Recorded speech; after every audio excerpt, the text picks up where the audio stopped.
All praises to Yahweh, Bahashem, Yahweh Shai, Bahashem, Harakah, Kwadash. Double honors to all the elders and the apostles of Great Millstone, and a salutes to all the sincere elect out there. All right, back at you with another lesson. Quick walk and talk. So these peddlers of deceit, as one of the elders put it, peddlers of deceit is being exposed. They're being exposed, and they're all about deceit, brainwashing, and whitewashing. And we know that through when you look into history, with the you had the Renaissance period, which means rebirth, where there was whitewashing the images around the 1500s to the 1600s. Some say 1400s to the 1700s, but that's what there was all about when the East was released into the earth, back into the earth from the caves, right? Which they had to serve that time, and there was going to be a time when it was going to be released. And when you go into the book of Maccabees, the first chapter talks about Alexander's reign. That man of sin. Also, Second Thessalonians, that man of sin, chapters 2. So, yeah, land backing off one of the elders, and also my video, how the visitation of Trump, Nero coming back, another man of sin, come over to England, and he was just tearing it up, tearing up, as he usually does. He tears up the script. He doesn't stick to the script. And one of his speeches went viral. He went viral because he was laying into Prince Harry, which I went into that. The rebellious role, who's now an outcast, but he snubbed him, and he was commending Prince William and how the future's bright for them. So the Psalms 49:11, how they say in their inward thoughts that their kingdom will stand forever. But Revelation 12:12, and I'm going to be quoting scriptures for the most part. Revelation 12:12, that they know that they have a short period of time. So he cometh down with great wrath, right? The wicked, the devil. And this devil knows that his days are numbered. Daniel's chapters 5. Nemi neki teki, your days are numbered. Memi teki, your days are numbered. So that was what happened with the time of Daniel's reign, and he had to break down to the son, Nebuchadnezzar's son, Belshazzar, and also Nebuchadnezzar, break down dreams, and he was always rewarded for breaking down them dreams, which were prophecies that came true. He was always rewarded, and they came to pass. The writing was on the wall for the king. He was overthrew in the midst of the feast, and the writing was there, and he literally passed out. He passed out because of the writing being written right in front of him. And Nebuchadnezzar also, his father was humiliated by being turned into a beast. That's the chapter before that. But he was exalted again. But he was given a period of time, 7 days, a complete time, where he gonna be humiliated and live as a beast, and then he would be restored again. So the Most High is about times and seasons, and they're being exposed, but they know they have a short period of time. Their days are numbered. And the Renaissance period, matter of fact, let's do a little bit of, go into that. I've got a precept as well before I'm out here while I'm doing my walk and talk. Let's hit this one here.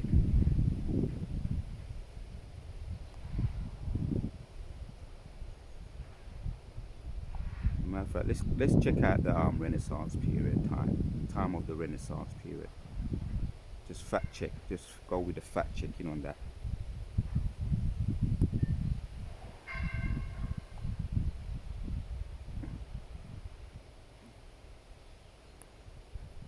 The Renaissance period. Let's check that out. First of all, yeah, the Renaissance period. It says the Renaissance period generally occurred from the 14th century to the 17th century in Europe, characterized by a revival of interest. Right, there you have it. They say it's about art, but we know when we back it up with the scriptures, it was about them.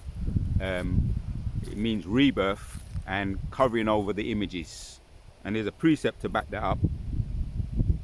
And also there's another one to check out, something called iconoclasm. Oh, here we have it as well. It says in this article, it says it was the Renaissance period from the 1500 to the 1600, a fervent period of European culture, artists, political. Once again, this is what they do. They hide, they seek to hide. So there's another one which I fact checked. Iconoclasm says is the belief in the importance of destruction of icons and their other images of the monuments. We know what they did with the Russian icons, right? They tried to hide them, which they didn't get to the Russian icons, which we see the prophets in their original form, color, not wiped out. This there was about brainwashing and whitewashing.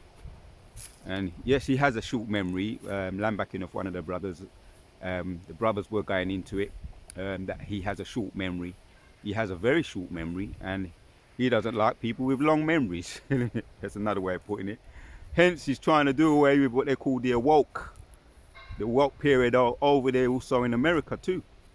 The woke period, which that goes into it, the iconoclasm and the Renaissance period, and even the curriculum that you be learning in school, they're trying to take that out now too.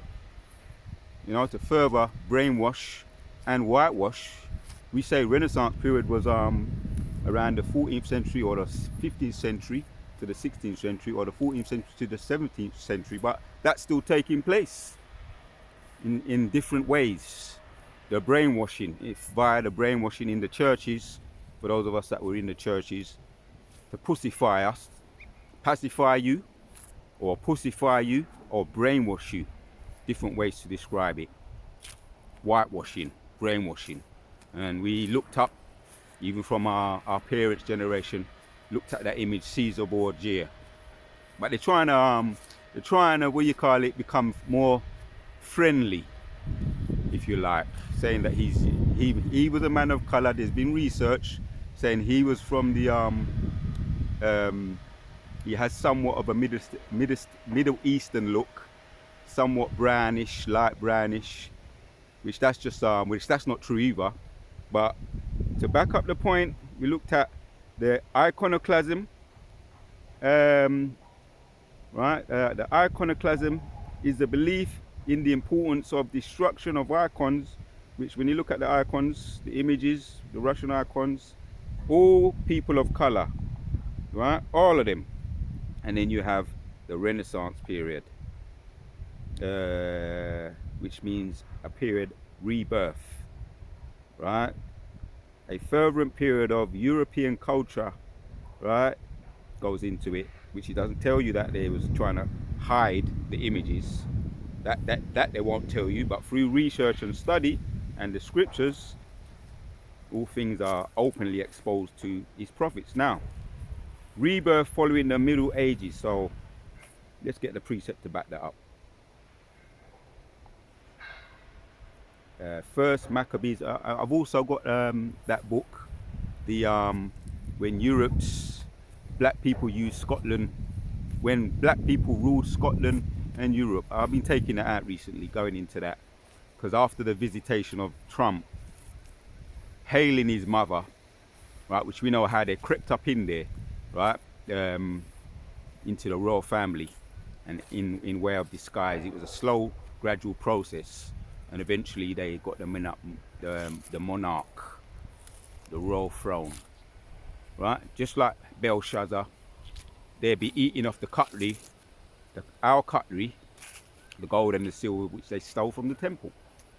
It's exactly the same thing, right? With all the royal jewels, crown jewels, royal jewels, right, which go back to Yashua Allah, which they, and also what's in the Bank of England too, one of the unclean frogs, the gold bars.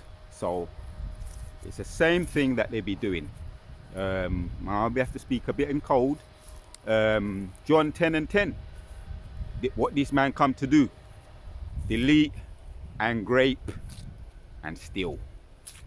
So First Maccabees chapters 3 and 48 says, and laid up open the books of the law. Let me read 47 says, then they fasted that day and put on sackcloth and cast ashes upon their heads and rent their clothes and laid open the book of the law, wherein the heathen had sought to paint the likeness of their images. That's the point, right? Iconoclasm or rebirth, the Renaissance period, which we went into that. We fact checked that as another precept, because he's over here. Well, he's gone back now. Nero, Trump, he's gone back to his land, which they don't really have that land either. Babylon, right? They stole that from the so-called Native American Indians, the Reubenites and the Gadites. The Gadites are so-called North American Indians, and the Reubenites are the Seminole Indians, according to the Bible, right? That's for the most part, they stole that land, right? The E's, right? The so-called Europeans, and like I say, that's their MO. So anyways, back over, and he was tearing into the Mayor Khan, the mayor of London, mayor. He was saying he's a nasty piece of work, because he doesn't. He was speaking out about Khan, the mayor was speaking out about Trump, saying because he was talking about Muslims, saying Muslims should be deported, right? Like, once again, that's their MO. And now when he was over here, he was talking about what they how England is dirty. There's a lot of crime. It's dirty. Code word, as we know, for how he puts it. They be speaking in code to one another. It needs to be cleaned up, which that's Jeremiah. How they be saying it needs to be cleaned up. It needs to be cleaned up because it's dirty. The streets are dirty. There's a lot of crime. So that's Jeremiah 30 and 7. Also Daniel's chapters 12 and Zechariah. Two-thirds have to be have to be done away with anyway, according to prophecy. So that's the point right there, right? The Renaissance period is in the scriptures, right? The iconoclasm is in the scriptures, right? So this devil is about brainwashing and whitewashing. So if he has a short memory because he doesn't want to pay for the crimes he's committed, if he has a short memory, then you need to have a short memory. You need to pull up your bootstraps and forgive and forget, right? Hence why they're taking a lot of this the awake periods and all what happened, the Jim Crow, the alligator bait, all that. They want to hide it and they don't want you to speak about it. We've forgiven and forgotten. Why don't you forget? That's it. That's really what they're saying. Forget. But according to the scriptures, right? Hebrews chapters 4 and 12 says, for the word of Yahweh is quick and powerful and sharper than any two-edged sword, piercing even the dividing of the soul and the spirit. That's what's happening to them. They're getting slashed up through the scriptures. The word is what's sharp. And we ain't going, as what they're trying to say, trying to put that T to make people afraid. Which if they need to be afraid of anything, it's the truth, and they're afraid of the truth. Yeah, because a lie is there's a saying I heard a little while back. A lie is like a tortoise. No, the truth is like a rabbit. It goes around quick and unheaves everything. Hence the Renaissance period and the iconoclasm. It's fast. It's like a rabbit. It goes and unhearths everything, whitewashes everything, hides everything. But the truth is more like a tortoise. It comes and cleans everything up. It's slow, but it doesn't stop, and it's progressive, and it will not stop. What just come to my mind is the Terminator. The Terminator in the movie, The Terminator. Can't be bargained with. This is the truth. Can't be bargained with. Terminator's coming. Terminator's coming. John Connor, and that's stuck in the back of my mind. Can't be bargained with. Can't be reasoned with. Doesn't have no fear, and it absolutely will not stop until it deletes you. Right, and that's the truth. That's how the truth be getting down. The Terminator keeps coming. Or there's another one, the Juggernaut. The Juggernaut, it just keeps coming and coming and coming and coming. So that's what we're reading right here, right now. Hebrews chapters 4 and 12 again. The word of Yahweh is quick and powerful, like the Terminator and the Juggernaut, and sharper than any two-edged sword, piercing even of the dividing asunder of the soul and spirit, and of the joints and marrow, and is a discerner of the thoughts and intent of the hearts. All right? They believe they have the inward thoughts is going to continue forever. The scriptures say otherwise. You're going to be cut off, as I went into yesterday, like a breath or like a beast. Beasts live much shorter lives than humans. So that's what's going to happen with the truth, and all those that believe that their inward thoughts, that their houses will continue forever. That's the end result. Going to be cut off, and it's getting sliced up now. Right? That's why Revelation 12 and 12, they're trying to speed everything up. They saw the chariots. They've seen the chariots. Many chariots they've seen, and they're saying there's one vastly approaching. About half the size of the sun, right? When you do, according to their scientists, their so-called scientists and physicists, which they don't believe, they try and put it over that it's so-called aliens, which we know, once again, that Yahushua is vastly returning with his host of armies. In the Hebrew, Yahweh Sabaoth, the host of his armies, and that's his angels in the chariots returning. So the Wadiyo Bashimashai. So this devil's about brainwashing and whitewashing and hiding, and he has a short memory, but he's going to be reminded. He's going to be reminded very shortly when Yahushua return. Isaiah 62, and it might be 63. So neither is there any creature, here's the point, right? When you think about the iconoclasm and the Renaissance, neither is there any creature that is not manifest in his sight, but all things are naked and open unto the eyes of him with whom we have to do. Right? Yahweh Yahushua, the eyes are 10,000 times brighter than the sun. You can't hide, right? As far as you went around the world with your iconoclasm and trying to whitewash everything and up to this day brainwash, right, via your Christianity, your Muslim and all of that, all the false religions, the free unclean frogs, right? You went around and you tried to hide and whitewash everything. But the Most High says everything is openly exposed to him, right? Despite what you try to do. Duwada Yahweh Shimashai, Kala Yahweh Shimashai. You want to say Shalom until the next one.